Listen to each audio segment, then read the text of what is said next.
በሱዳን ያጋጠመው የጎርፍ መጥለቅለቅ ተከትሎ የሱዳንና የግብጽ ውሃ ባለሙያዎች በህዳሴው ግድብ ላይ የተለያዩ አስተያየቶች እየሰጡ ነው። በሱዳን በሚገኙ 5 ግዛቶች በአባይ ውሃ ጋር በተያያዘ የአስቸኳይ ጊዜ አዋጅ መውጣቱን መዘገባችን ይታወሳል። በሱዳን ግብርናና መስኖ ሚኒስቴር ስር የሚገኘው የአባይ ውሃ ጉዳዮች አስተዳደር በበኩላቸው በአባይ ወንዝ ዳርቻ ላይ የሚገኙት በሙሉ ንብረታቸውን እና ህይወታቸውን ለመጠበቅ አስፈላጊውን እርምጃ እንዲወስዱ ማሳሰቢያ ሰጥተዋል። የወንዙ ውሃ ፍሰት በሳምንቱ መጨረሻ ቀናት እየጨመረ እንደሚሄድም አስጠንቅቋል።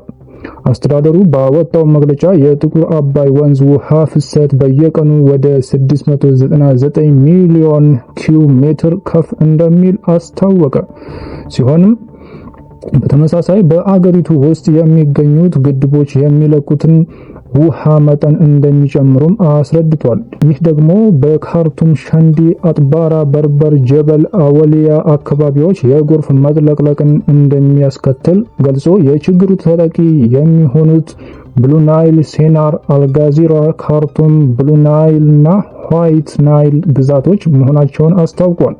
ስለ ጉዳዩ ከሬዲዮ ደባንጋ የተጠየቁት ሱዳናዊ የግድብና መሰረተ ልማት አማካሪ አቡበከር ሙስጠፋ የዚህ ችግር ምንጭ እንደሚባለው የህዳሴው ግድብ ሳይሆን የዓለም አየር ጸባይ ለውጥን ተከትሎ የተከሰተው የከፍተኛ ዝናብ መሆኑን ገልጿል። በአልኒኖ የተነሳ የውቅያኖሶች ሙቀት መጨመሩን ጠቅሰውም ካለፈው ዓመት አንስቶ በአገሪቱ ውስጥ ከዚህ ቀደም ባልታየ መልኩ የሚጥለው ዝናብ ከፍተኛ መሆኑን አስረድተዋል። ዘንድሮ በአንዳንድ አካባቢዎች ላይ በቀን ከ150 ሚሊ ሜትር በላይ የሆነ ዝናብ እየጣለ መሆኑን የጠቀሱት ባለሙያው ይህም በከተሞች ውስጥ የጎርፍ መጥለቅለቅን ማስከተሉን አስታውቀዋል። ጨምሮም አጥባራ ወንዝ ካለፉት ወራት ጀምሮ ከ550 ሚሊዮን ኪዩብ ሜትር በላይ ውሃ መያዙን ጠቅሰው ይህም ከዚህ ቀደም ከነበሩት ዓመታት እጥፍ መሆኑን አስረድተዋል። ኢንጂነር አቡበከር መግለጫቸውን በመቀጠል የህዳሴው ግድብ ከነሐሴ ወር አንስቶ ተዘግቷል።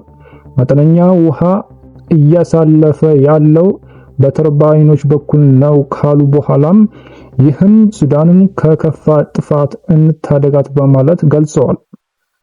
ጨምሮም የህዳሴው ግድብ ቢከፈትና ወደ አጥባራ ወንዝ ውስጥ ቢቀላቀል ኖሮ የወንዙ ውሃ መጠን ከ1 ቢሊዮን ኪዩብ ሜትር ይበልጥ እንደነበረ አስታውቀዋል። በሌላ በኩል የካይሮ ዩኒቨርሲቲ የጂኦሎጂና ውሃ ሀብት ፕሮፌሰር የሆኑት አባስ ሻራኪ የሚሉት ተቃራኒውን ነው። እኚህ ፕሮፌሰር ለአሶሲኤትድ ፕሬስ በሰጡት መግለጫ በሱዳን ለተፈጠረው ጎርፍ መነሻው ተፈጥሯዊ ክስተት ሳይሆን ሰው ሰራሽ ስህተት ነው ብለዋል።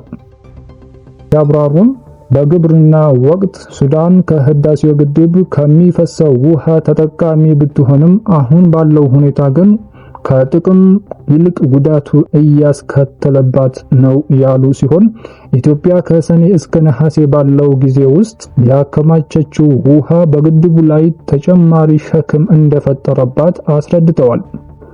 ሲቀጥሉም በውሃ ማጠራቀሚያ ውስጥ ያለውን ውሃ ለመቀነስ ይረዳሉ የተባሉት 4ቱ ተርባይኖች ወደ ስራ ሳይገቡ በመቅረታቸው ኢትዮጵያ በዚህ ሳምንት ከፍተኛ መጠን ያለውን ውሃ ወደ ሱዳን እንድትለቅ አድርጓታል በማለት ተናግረዋል። ዘጋቢ ዘሐበሻ።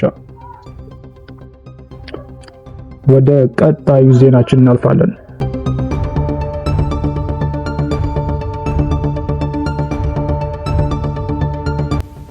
ቲፒኤፍ ራሱን የትግራይ የሰላም ኃይል ቲፒኤፍ ብሎ የሚጠራው እና ነፃ መሬት ላይ የሰፈረው ወታደራዊ ኃይል ሌሊቱን መቀሌን ጨምሮ በክልሉ አንዳንድ ከተሞች ስሙን በየግድግዳው ላይ ተጽፎ በመገኘቱ የህወሓት ሰዎች የቤት ለቤት አሰሳ መጀመራቸው ተናግሯል።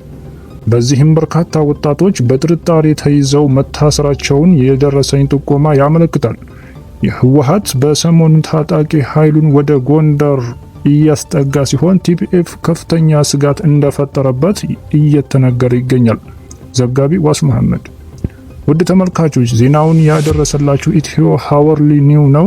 በቀጣይ አዲስ ነገር ወደ እናንተ የምናደርስ ይሆናል። እስከዚያው ድረስ መልካም ቆይታ